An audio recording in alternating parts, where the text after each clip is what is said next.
মুহতারাম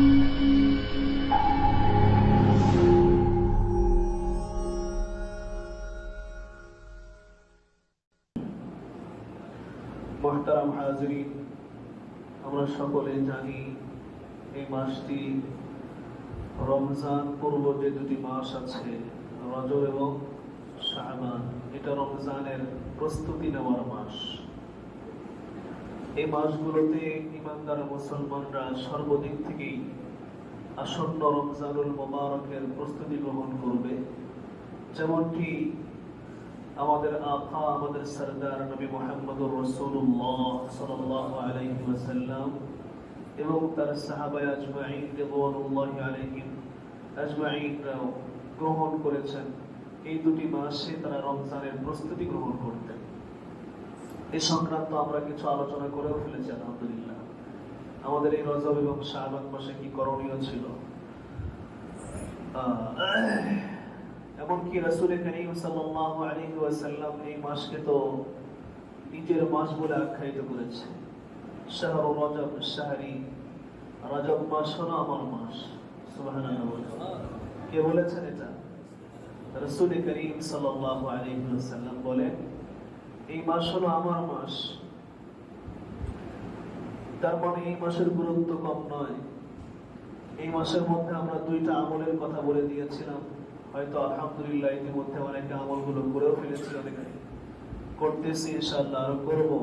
এক নম্বর আমল হলো, এই দুই মাসে একটি দোয়া ছিল, সে দোয়াটা আমরা সকলেই জানি, আল্লাহুম্মা বারিক লানা ফি রজব ওয়া শাবান ওয়া বাল্লিগনা রমাদান।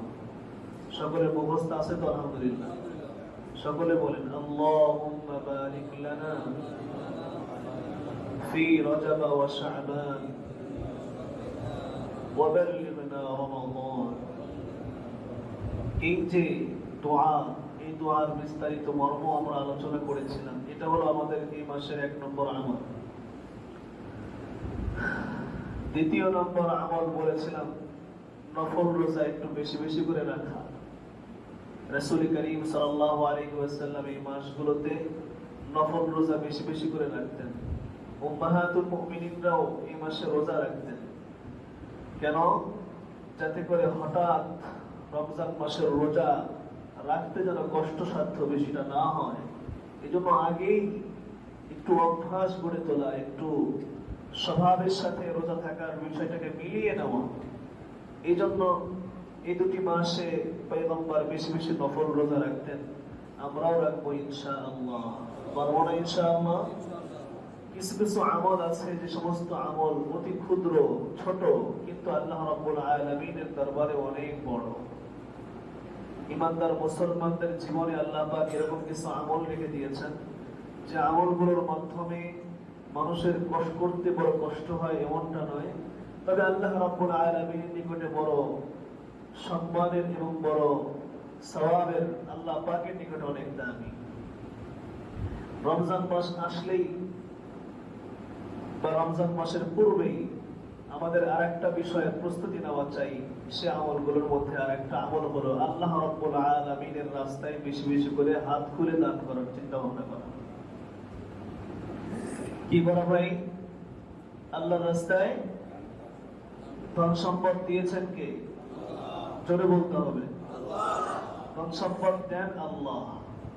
আবারও এরকম ধন সম্পদের ধন কুবের এরকম অনেক আছে যাদের ধন আল্লাহ বাকি কেড়ে নিয়েছেন, আছে না নাই? কেন? বলে তারা ধন সম্পদের যাকাত দেয়নি, ধন সম্পদের হক আদায় করে নাই। প্রত্যেকটা জিনিসের একটা হক আছে, আছে না নাই? প্রত্যেকটা জিনিসের হক আছে। আল্লাহ রাব্বুল আলামিন যে সম্পদ আমাদেরকে দেন, এই সম্পদের মধ্যেও একটা অংশ আল্লাহর রাস্তায় খরচের হক আল্লাহ রেখে দিয়েছেন। কথা বলে ঠিক না বেশি? সুতরাং ওইটা যদি আদায় না করা যায়, তাহলে এই সম্পদ হাতছাড়া হয়ে যাওয়ার সম্ভাবনা খুব বেশি পরিমাণে থাকে। সম্পদকে মহাব্বত করে না এমন মানুষ দুনিয়াতে পাওয়া বিরল। কথা বলেন ঠিক কিনা? সবাই সম্পদকে ভালোবাসে। কোন কোন ক্ষেত্রে তো মানুষ তার নিজের জীবনের চাইতে সম্পদকে বেশি ভালোবাসে। কথা বলেন না কেন? একজনকে গ্রেফতার করা হয়েছে, মানে তাকে নিয়ে যাওয়া হয়েছে, উঠায় নিয়ে তো বলা হয়েছে যে আপনার 10 লাখ টাকা মুক্তিপণ, 10 লাখ টাকা দিলে আপনাকে ছেড়ে দেবো। বলে ভাই আমাকে তুমি মেরে ফেলো, তো 10 লাখ টাকা দেওয়ার কথা বলো না। এই ধরনের মানুষও আছে আমাদের দেশে, আছে না নাই? আছে। ঘটনা আমরা অনেক সময় পড়ি, জানি।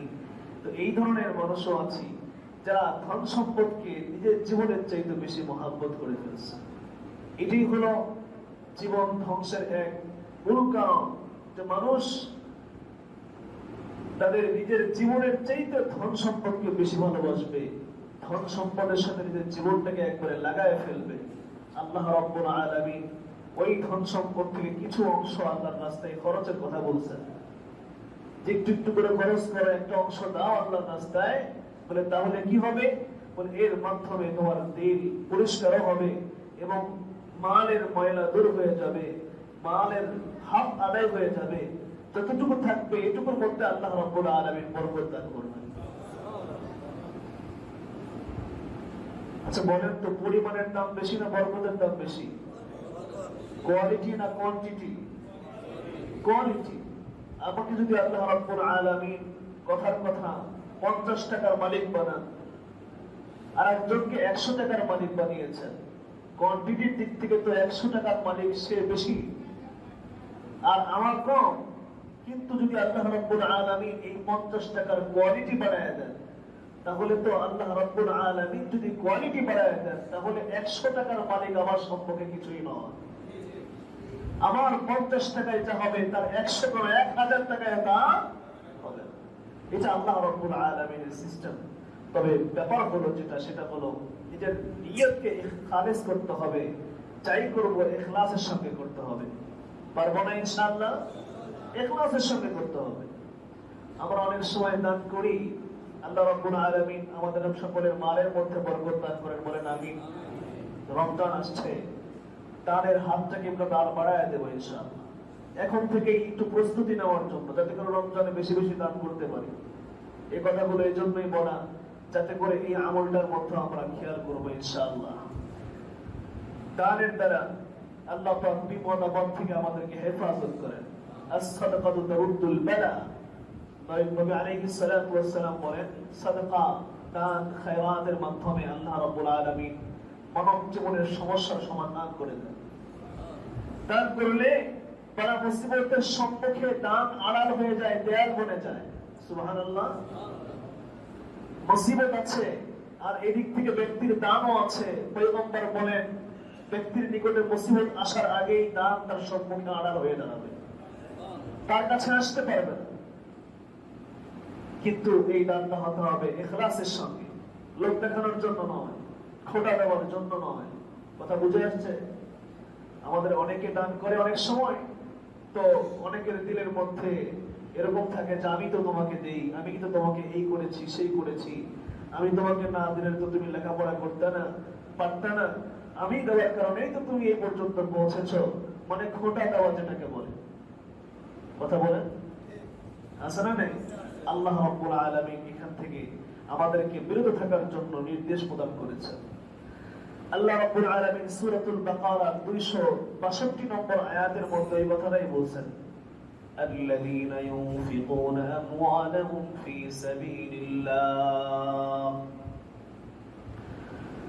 الذين ينفقون في أموالهم في سبيل الله ثم لا يتبعون ما أنفقوا منا ولا أذى لهم أجرهم عند ربهم ولا خوف عليهم ولا هم يحزنون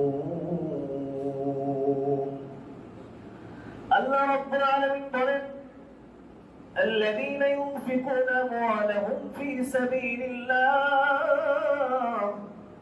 যেই সমস্ত মানুষেরা আল্লাহ রাব্বুল আলামিন কর্তৃক দেওয়া সম্পদকে আল্লাহ রাব্বুল আলামিনের রাস্তায় খরচ করে, আল্লাহর রাস্তায় খরচ করে, সুম্মা লা ইউতবিউনা মান্না ওয়ালা আযা, এরপরে খরচ করার পরে খোটা দেয় না, মানুষকে কষ্ট দেয় না, দানের কারণে যে আমি তো তোমাকে দিয়েছি, খোটা দেয় না। আল্লাহ রাব্বুল আলামিন বলেন, এই ধরনের দানশীল ব্যক্তির উপহার আমি আল্লাহ রাব্বুল আলামিনের নিকটে আমি রেখে দিয়েছি। কি সেই উপহার? লাহুম আজরুন লাহুম আজরুহুম ইনদা রাব্বিহিম, তাদের আজরে সওয়াব, তাদের প্রতিদান কি হবে এটা আমি আল্লাহ রাব্বুল আলামিনের নিকটে গচ্ছিত আছে। ইমানদার মুসলমান আল্লাহর গোলাম, আল্লাহ রাব্বুল আলামিনের নিকটে যে লোকের উপহার গচ্ছিত থাকে সেটা ছোট হয়। কথা বলেন না কেন? সেরকম উপহার কি ছোট? যার মালিক আল্লাহ হয়ে যায়, তার মালিকের চাইতে বড় কোনো মালিক আর কেউ হতে পারে না। যার শক্তি আর পাওয়ার আল্লাহ রাব্বুল আলামিন, তার চাইতে বড় পাওয়ার আর কেউ হতে পারে না। কথা বলেন ঠিক না ঠিক? দুনিয়ার কোন পাওয়ারশীল কোন মানুষের পাওয়ার কিছুই নয় যদি ওই লোকটার পাওয়ার হয় মালিকের পাওয়ার, আল্লাহ রাব্বুল আলামিনের পাওয়ার। দুনিয়ার কোন প্রতিদান নয় যদি সেই প্রতিদান দেন মহান আল্লাহ রাব্বুল আলামিন নিজে। আল্লাহ স্পষ্ট করে বলেন না, শুধু এতটুকু বলেছেন লাহুম আজরুহুম ইনদা রাব্বিহিম। এই ধরনের দানশীল মানুষের দান, এদের পরিদানের সওয়াব, এটা আমি আল্লাহ রাব্বুল আলামিনের নিকটে রয়ে গেছে। সুবহানাল্লাহ বিহামদিহি। এরপরে আল্লাহ রাব্বুল আলামিন বলেন শুধু তাই নয়, ওয়ালা খাউফুন আলাইহিম, দুনিয়ার মধ্যে যখন মানুষ বিচরণ করবে এই ধরনের মানুষ, তাদের কোনো ভয় নেই, কোনো ভয় নেই, দুশ্মনের ভয় নেই, কোনো ধরনের কোনো ক্ষতির আশঙ্কা নেই।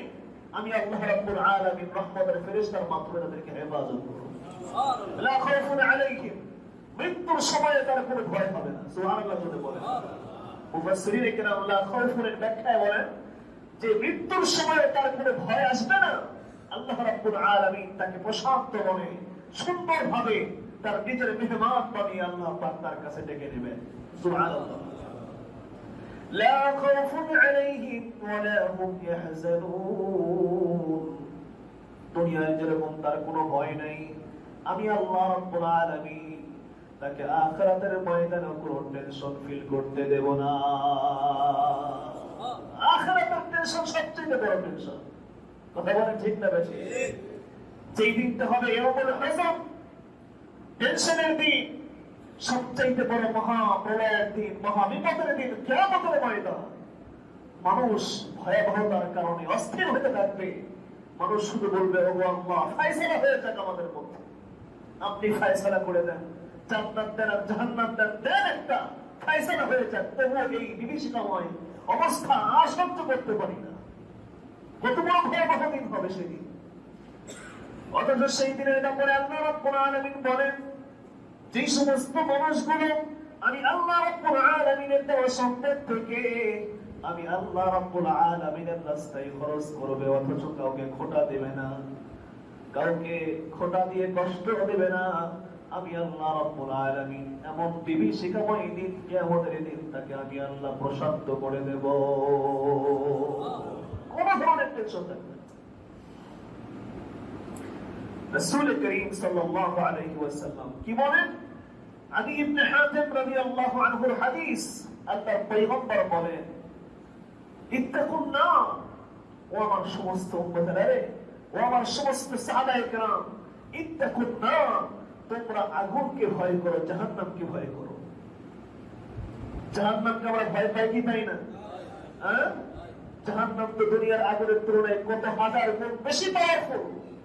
দুনিয়ার আগুন তো সামান্য তাপওয়ালা, সামান্য পাওয়ার, এর চাইতে হাজার হাজার গুণ বেশি পাওয়ারফুল হবে আল্লাহর জাহান্নামের আগুন। নবী বলেন ইত্তাকুন নার, তোমরা জাহান্নাম থেকে বাঁচো, জাহান্নামকে ভয় করো। ওয়ালাউ বিশিক্কি তামারাতিন, যদিও সামান্য এক টুকরা খেজুরের বিনিময়ে হোক না কেন, যদি এক টুকরা খেজুরের বিনিময়ে হয়, তবুও তুমি তোমার জাহান্নামকে ভয় করো। কি বুঝলাম? এক টুকরা খেজুরতে কি করে পাবে? আমার যতটুকু শব্দ আছে, আমার নিকটে যতটুকু সম্পদ আছে, যতটুকু আমার দেওয়ার সামর্থ্য আছে, সেটা যদি চাই ছোট্ট এক টুকরা খেজুর হোক না কেন, নবীজি বলেন আল্লাহর রাস্তায় তুমি ব্যয় করে দাও। তোমার সাধ্য অনুযায়ী আল্লাহর রাস্তায় তুমি কি করো? খরচ করো। তাহলে তোমার জাহান্নাম থেকে এই দানটা আড়াল হয়ে দাঁড়াবে। কিয়ামতের ময়দানে যখন জাহান্নামের দিকে ঠেলে দেওয়া হবে, তখন তোমার ইখলাস পূর্ণ এই ছোট্ট এক টুকরো খেজুর। আরেক হাদিসের মধ্যে তো এরকম স্পষ্টই আছে যে খেজুর যদি তোমার একটা থাকে, একটু খাও, বাকি অংশ হলেও তুমি সেটাকে আল্লাহর রাস্তায় দিয়ে দাও, কোন মিসকিনকে দিয়ে দাও, কোন অভাবীকে দিয়ে দাও, তুমি তার উপকার করো। কারণ তুমি একটা খেজুরের মালিক, তোমার প্রয়োজন পড়লো, ওই ভাইয়েরও প্রয়োজন পড়লো, তোমার এই ইখলাস পূর্ণ সামান্য এতটুকু আমল কিয়ামতের ময়দানে আল্লাহর জাহান্নাম থেকে তোমার সম্মুখে আড়াল হয়ে দাঁড়াবে। জাহান্নাম থেকে বাধা দিবে আল্লাহ, আল্লাহ।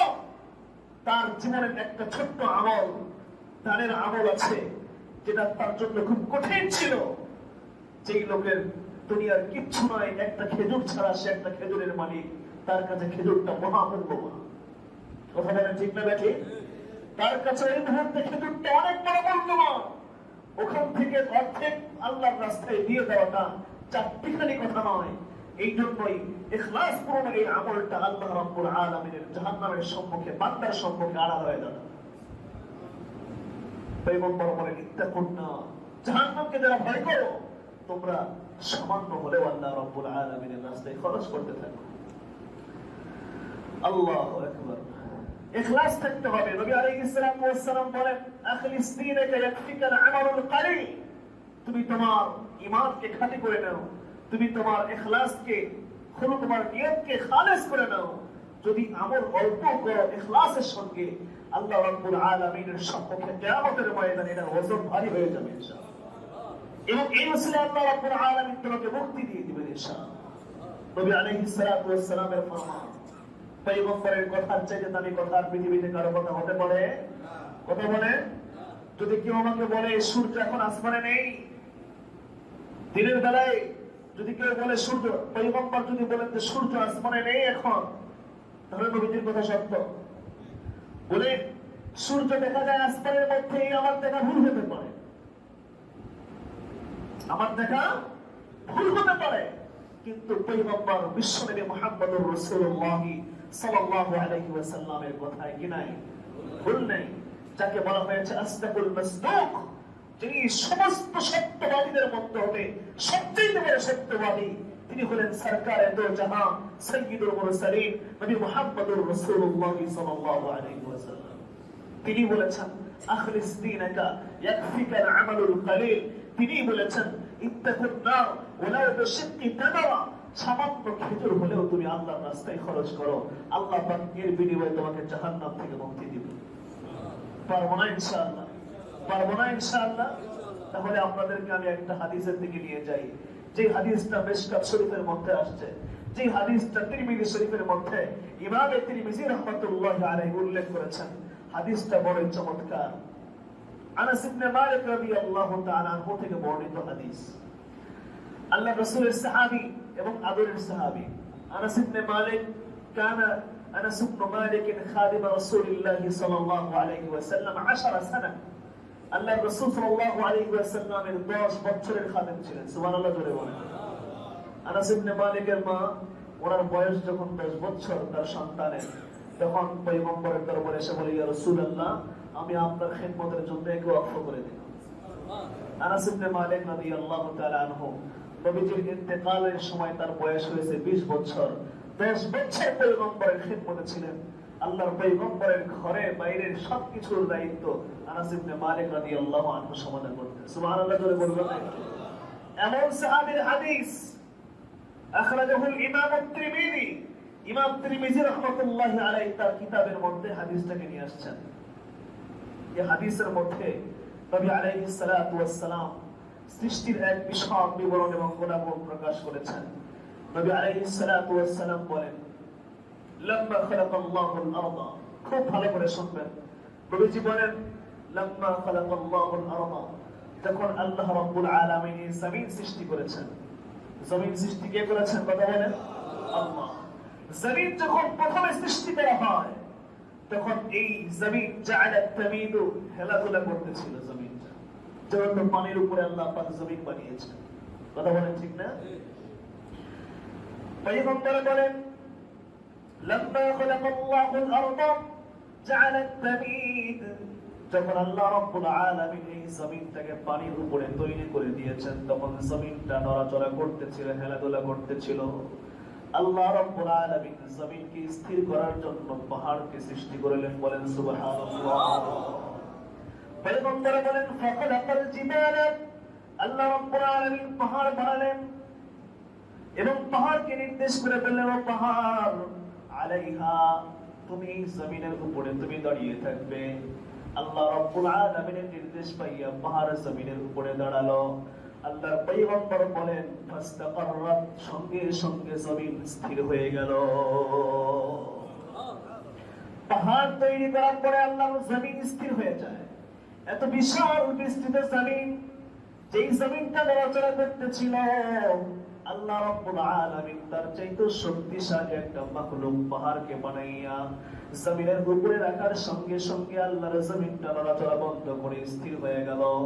সাহাবায়ে কেরাম পয়গম্বর নবী মুহাম্মদুর রাসূলুল্লাহ সাল্লাল্লাহু আলাইহি ওয়াসাল্লাম বলেন, ওই মুহূর্তে আল্লাহ রাব্বুল আলামিনের দরবারে ফেরেশতারা আশ্চর্য হইয়া জিজ্ঞাসা করে, ও আল্লাহ, আল্লাহর নবী বলেন ফাআজিবাতিল মালায়েকা, আল্লাহর ফেরেশতারা আশ্চর্য হইয়া আল্লাহ রাব্বুল আলামিনকে জিজ্ঞাসা করে বলেন, ও আল্লাহ, হাল মিন খালকিকা আশাদ্দু মিনাল জিবাল।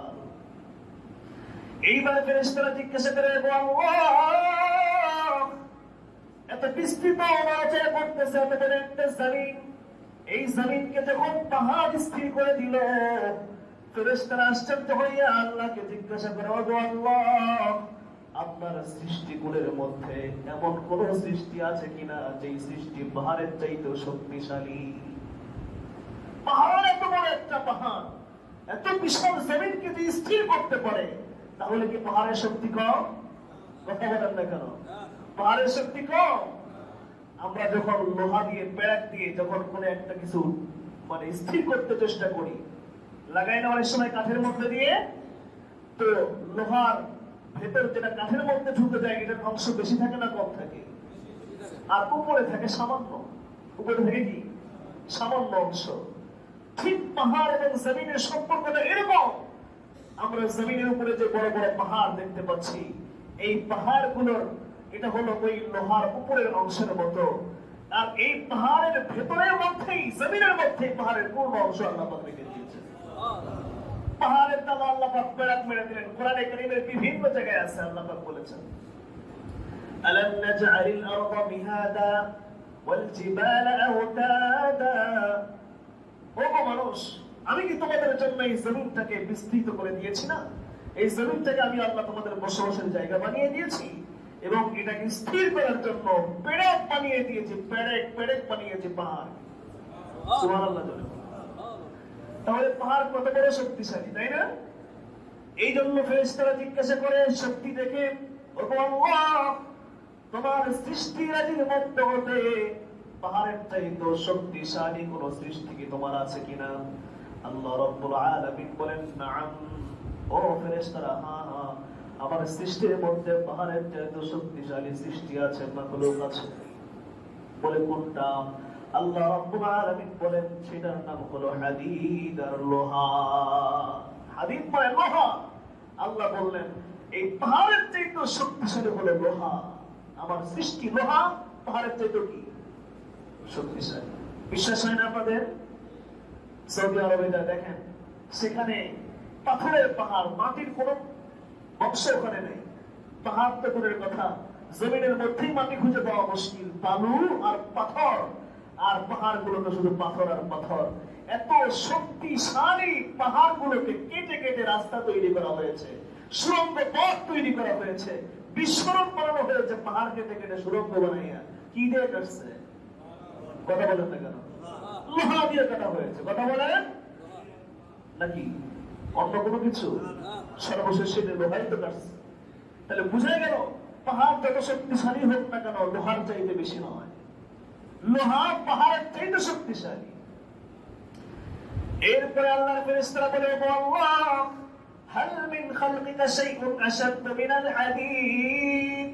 ও আল্লাহ, লোহার চাইতে শক্তিশালী কোন মাখলুক কি আপনার দুনিয়ায় আছে কিনা, আপনার সৃষ্টিগুলোর মধ্যে আছে কিনা? আল্লাহ রাব্বুল আলামিন তখন বলেন, হ্যাঁ ও ফেরেশতারা, লোহার চাইতে শক্তিশালী আমার একটা মাখলুক আছে, তার নাম হলো নার, আগুন।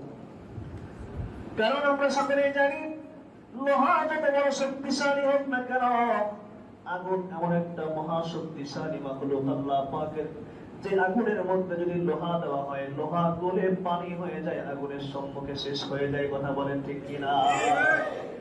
বুঝা গেল লোহার চাইতে শক্তিশালী কোনটা? আল্লাহর সৃষ্টি আগুন।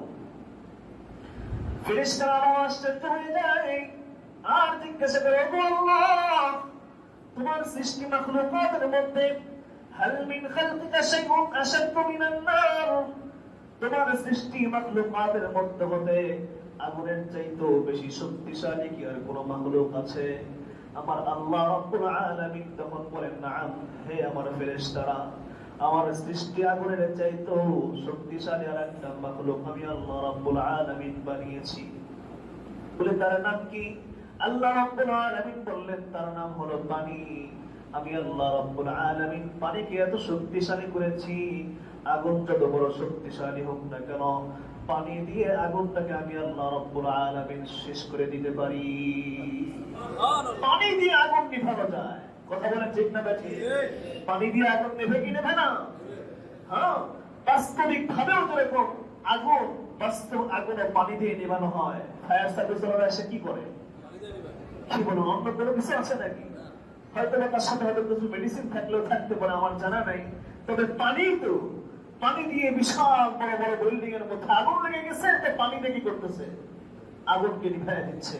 তাহলে বোঝা গেল আগুনের উপরে কার? আগুনের উপরে বিজয় লাভ করে কে? পানি এত বড় শক্তিশালী। আল্লাহ রাসূল সাল্লাল্লাহু আলাইহি ওয়াসাল্লাম হাদিসের মধ্যে এটা বলছেন, যেরকম নাকি পানি আগুনের চাইতে শক্তিশালী, ঠিক ওরকম ভাবে মানুষের চোখের পানিও আল্লাহ রাব্বুল আলামিনের ক্রোধের আগুনের চাইতে বেশি শক্তিশালী। বলেন সুবহানাল্লাহ।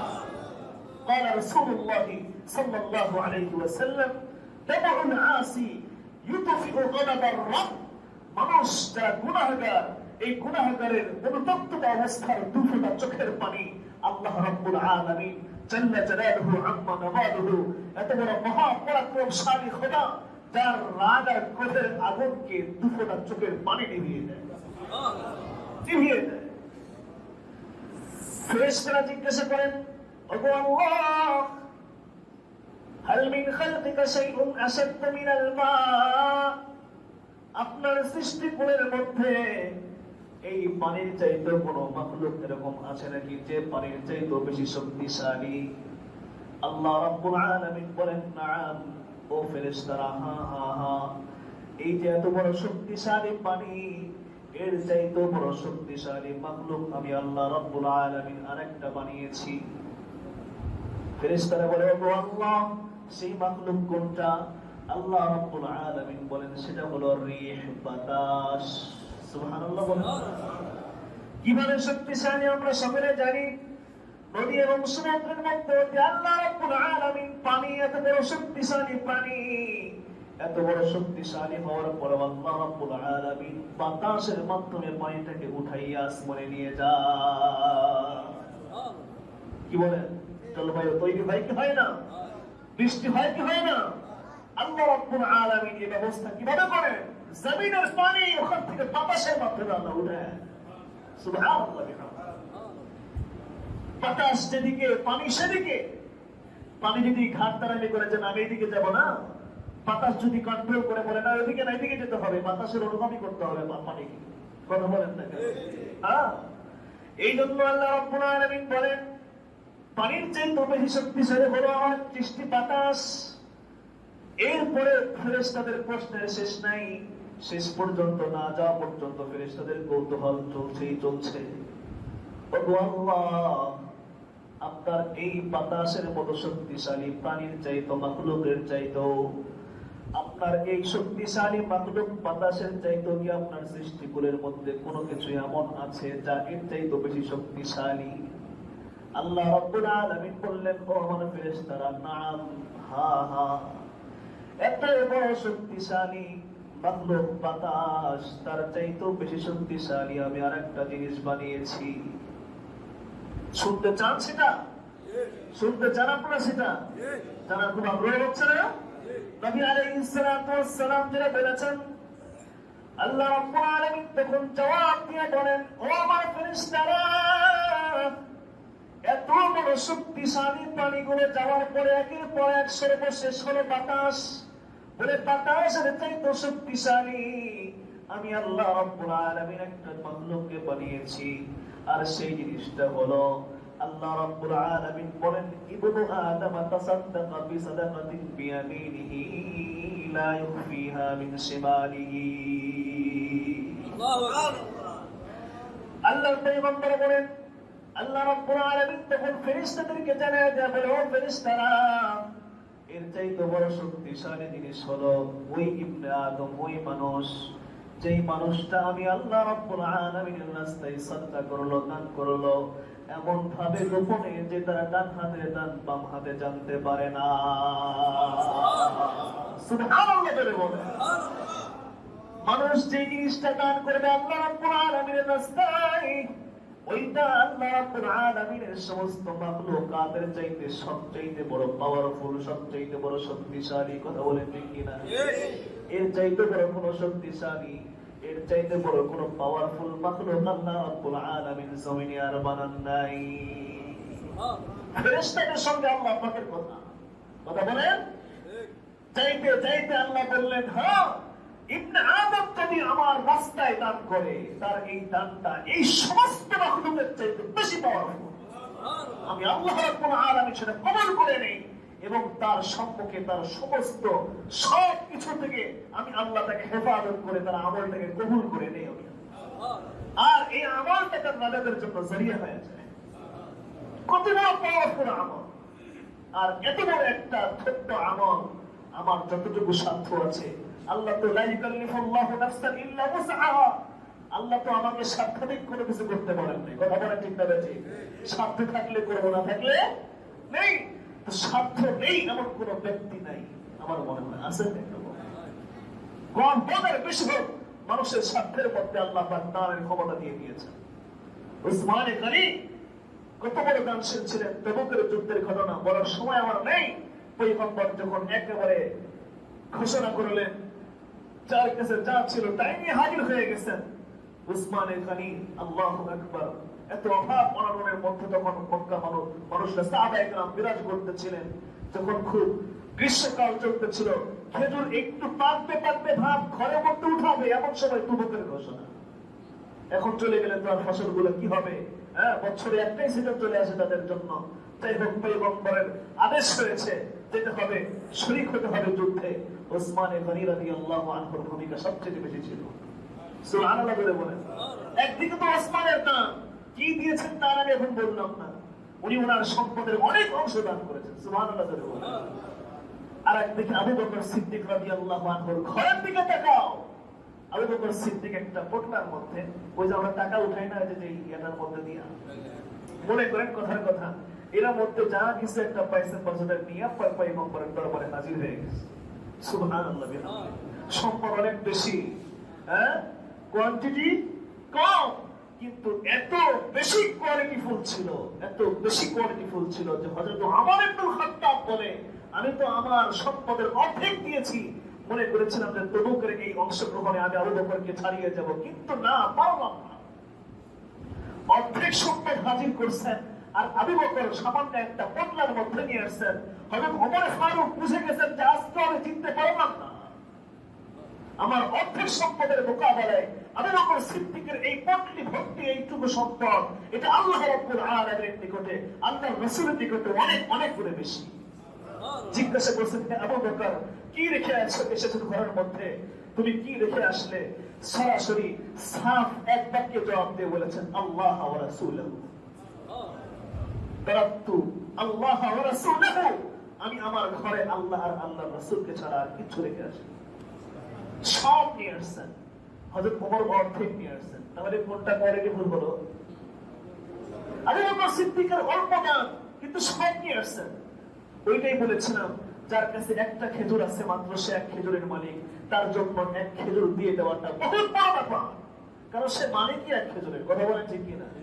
আর সম্পদ আছে অনেক, তার থেকে অর্ধেক দিলাম, এটা কোনো বড় ব্যাপার নয়। কথা বলে, কিন্তু সাহাবায়ে কেরাম তো তাই করতেন। আল্লাহ রাব্বুল আলামিন আমাদেরকে বুঝার তৌফিক দান করেন, বলেন না আমিন।